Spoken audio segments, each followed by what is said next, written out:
ఒకడు బాగుపడుతుంటే చూసి ఓర్వలేని కుళ్ళుబోతుతనం అని మనం భారతదేశంలో మాట్లాడుకుంటుంటాం. గుమ్మడికాయలు ఎందుకు కడుతుంటారు ఇళ్ళకి?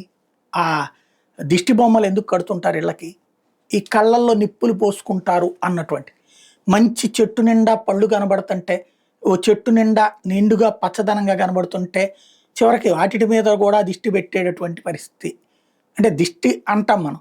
బట్ అంత ఉడుక్కుపోయేటటువంటి మెంటాలిటీ. ఎదుటివాడి మంచిని, ఎదుటివాడి ఎదుగుదలని చూసి ఓర్వలేని మనస్తత్వం. ప్రపంచంలో ఉన్న ఇట్లాంటి మనస్తత్వాలన్నిటికీ ఒక ప్యాంటు షర్టు వేసి గడ్డం పెడితే అదే తీవ్రవాదం, ఇస్లామిక్ టెర్రరిజం.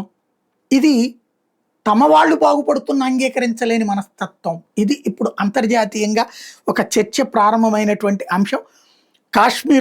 కాశ్మీర్ బాగుపడుతుంటే భారతదేశాన్ని చూసి ఓర్వలేనటువంటి తీవ్రవాదులు చేసిన ఘాతుకాలు ఇక్కడ ఒక ఎత్తు అయితే, ఈవెన్ దుబాయ్ కూడా మిడిల్ ఈస్ట్లో ఇట్లాంటిదే ఫేస్ చేస్తుంది. అమెరికా కూడా ఇట్లాంటి పరిస్థితులే ఫేస్ చేస్తుంది. అక్కడ వాళ్ళని ఇబ్బంది పెట్టేటటువంటిది. ఇప్పుడు యెమెన్ వాళ్ళకి వీళ్ళకి ఏంటి ఇజ్రాయెల్కి తగాదా అంటే పోనీ అనుకుందాం, అమెరికాతో ఏంటి తగాదా అంటే ఇట్లాంటివే కదా.